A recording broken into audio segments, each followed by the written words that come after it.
بسم اللہ الرحمن الرحیم ووصینا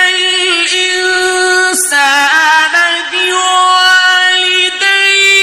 حملته امه وهنا على وهن وفصاله في عامين أن اشكر لي ولوالديك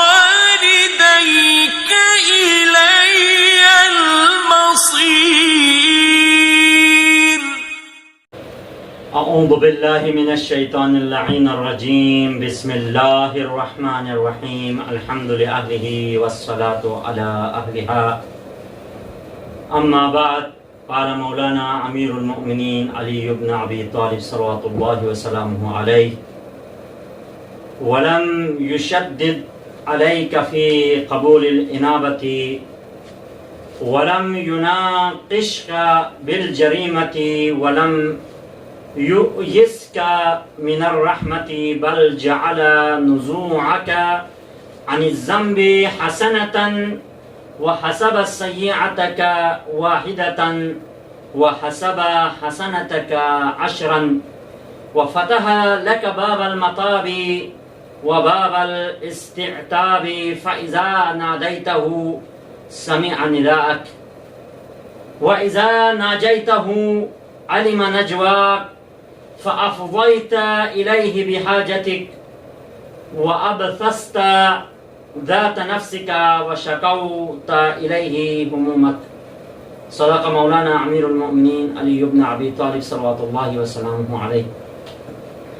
سامعین و ناظرین کرام، موضوع سخن، موضوع گفتگو تربیت اولاد. سرنامہ کلام میں حسب دستور مولا کائنات امیر المؤمنین علی بن ابی طالب کے مکتوبات میں سے مکتوب نمبر 31 کے چند کلمات سرنامہ کلام میں تلاوت کرنے کا شرف حاصل ہوا. مولا کائنات امیر المؤمنین اپنے فرزند عزیز امام حسن مجتبیٰ سے مخاطب ہیں، اور مخاطب امام حسن مجتبیٰ کو قرار دے کر اس پیغام کو اس مکتوب کے اندر انسان کی زندگی میں پیش آنے والے واقعات، دنیا میں ضرورت کی چیزیں اور آخرت میں اس دنیا سے منتقل ہونے کے بعد جن چیزوں کی ضرورت ہے اور اس دنیا کے لیے جو چیزیں اس دنیا میں انجام دینا ہے، وہ تمام وصیتیں امام حسن کو مخاطب ہو کر ہمیں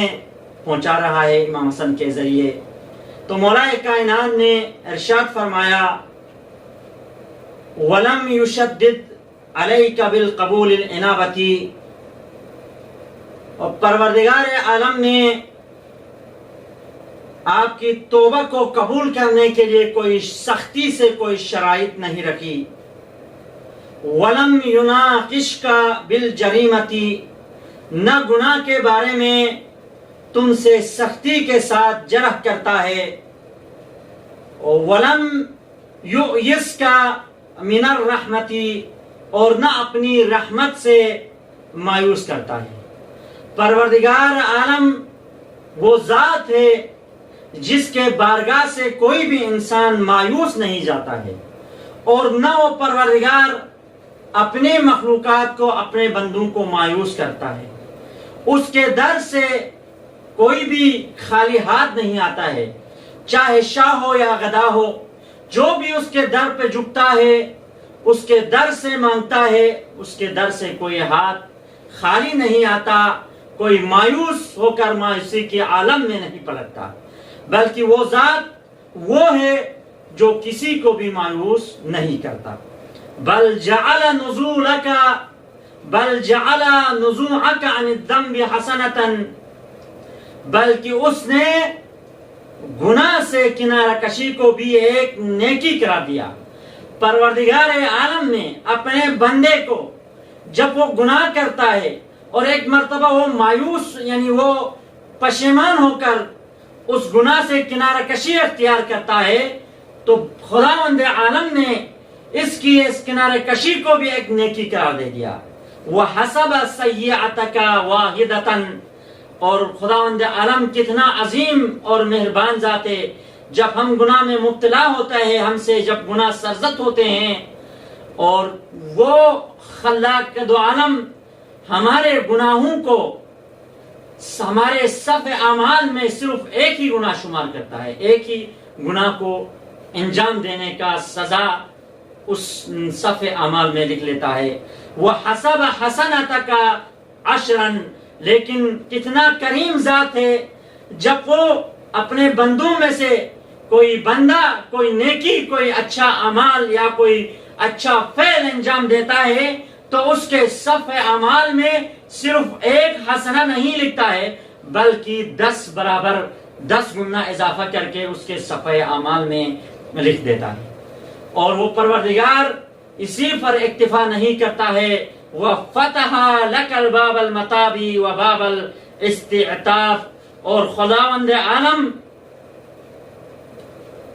اس توبے کا دروازہ کھول دیتا ہے، اور اس کے لیے ہمہ وقت توبہ کی راہ اور توبہ کا دروازہ کھلا ہے۔ جب بندہ پشیمان ہوتا ہے، نادم ہوتا ہے، تو وہ اس دروازے میں جا کے جھک سکتا ہے جو دروازہ اپنے بندوں کے لیے خداوند عالم نے ہمیشہ کھول کے رکھا ہے۔ فَإِذَا نَادَيْتَهُ سَمِعَ نِدَاءَكَ، اور جب بھی اسے پکارا جاتا ہے، اس خدا کو، اس مالک کو پکارا جاتا ہے تو وہ تمہاری سنتا ہے۔ یعنی جو بھی خداوند عالم کے بارگاہ میں جا کے التجا کرتا ہے تو خداوند عالم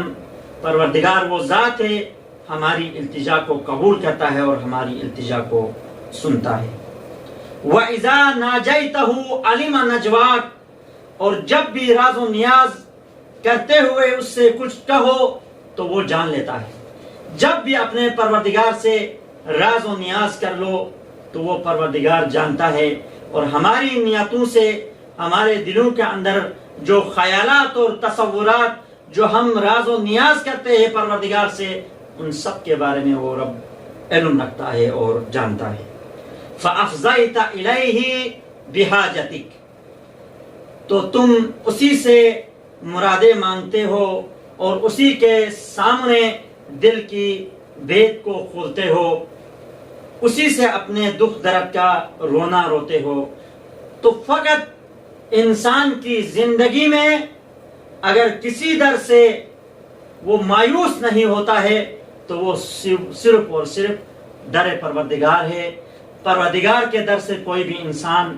مایوس اور خالی ہاتھ نہیں آ سکتا ہے۔ اگر انسان حقیقی معنوں میں اپنے رب سے راز و نیاز کرے، اپنے رب سے مانگے اور اپنے رب کے بارگاہ میں جا کر اپنی کوتاہیوں کو، اپنے گناہوں کو اور پیش کر کے طلب مغفرت کرے اور استغفار کرے اور توبہ کرے تو وہ پروردگار اس توبے کو قبول کرتا ہے۔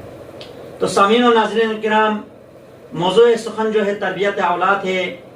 سابقہ نشستوں میں تربیت کے جو بنیادی اصول ہے،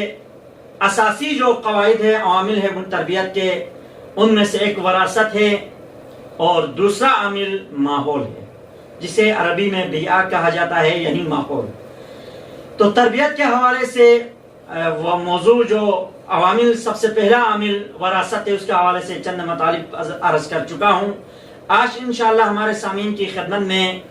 ماحول کے حوالے سے کچھ عرائض عرض کر کے آپ کی زحمت کو تمام کروں۔ ماحول انسان کی تربیت میں ماحول زیادہ مؤثر ہے۔ ماحول ایک دفعہ گھریلو ماحول ہوتا ہے تو اس گھر میں ایسا ماحول بنایا جائے جو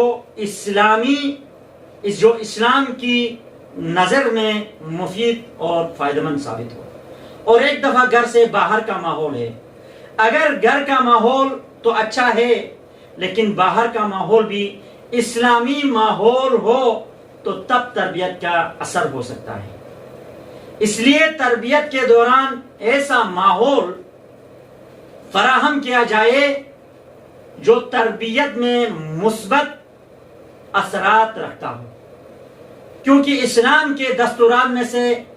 ایک یہ ہے کہ انسان اپنے آپ کو ایسے ماحول سے دور رکھا جائے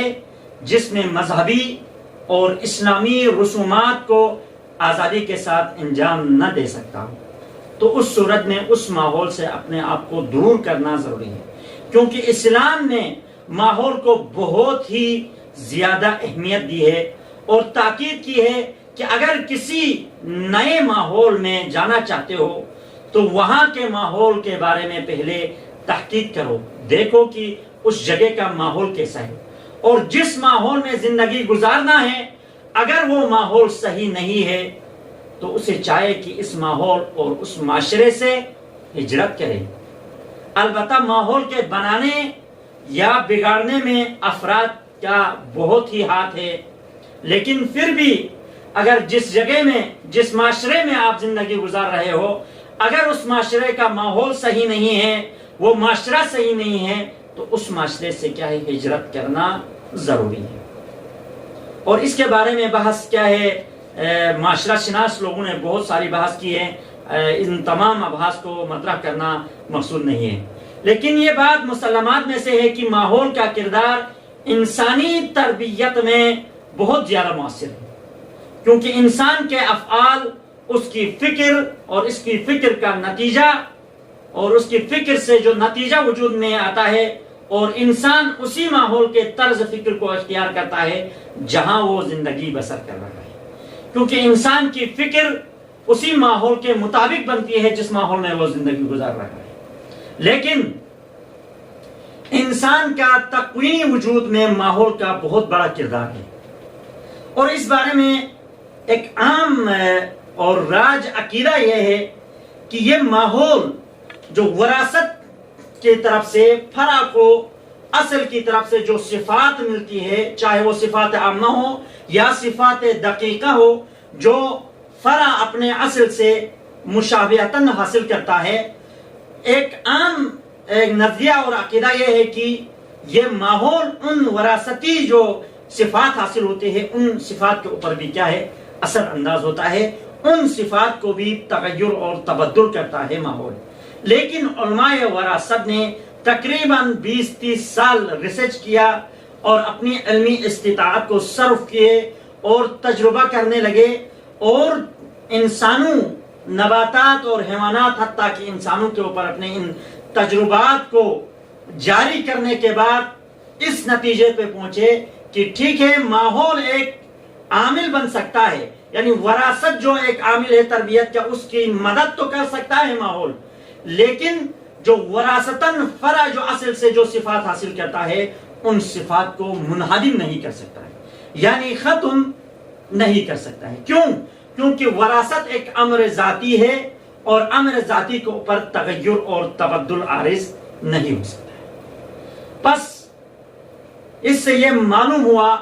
کہ ماحول کا کردار اگرچہ تربیت انسانی میں بہت ہی اس کا اثر ہے، اس کے اثرات بہت ہیں ماحول کے، اگر گھر کے اندر ماحول تو اچھا ہو لیکن باہر ماحول اس کا درست نہ ہو تو جو باہر کا ماحول ہے وہ اس بچے کی یا اس شخص کی تربیت کے اوپر اثر تو کرتا ہے، لیکن جو اس کے وراثتاً جو اس کے لیے جو صفات حاصل ہوئی ہے، وراثتاً جو فرع نے اصل سے جو صفات اور خصوصیات اور امتیازات حاصل کیا ہے ان امتیازات کو وہ منہدم نہیں کر سکتا۔ بس یہیں سے ہم اکتفا کرتے ہیں آج کی بحث کو۔ انشاءاللہ آنے والے درس میں ہم اسلام اور قانون وراثت کے بارے میں، یعنی یوں کہوں دوسرے لفظوں میں، آیا اسلام نے وراثت کے بارے میں کوئی قانون اور کوئی دستور وضع کیا ہے یا نہیں، یعنی یہ کہیں کہ وراثت کا کوئی کردار ہے انسان کی زندگی میں اور حیات انسانی میں انسان سازی کے لیے انسان یعنی اسلام نے کوئی قانون وضع کیا ہے یا نہیں وراثت کے لیے، اس کے بارے میں آنے والی نشست میں انشاءاللہ گفتگو کی جائے گی۔ بس دعا کرتے ہیں پروردگارہ ہمیں حقیقی معنوں میں اپنی تربیت اور اپنے معاشرے کی اور اپنے اولاد اور اپنے اسرہ کی تربیت کرنے کی توفیق عطا فرما۔ وآخر دعوانا الحمدللہ رب العالمین۔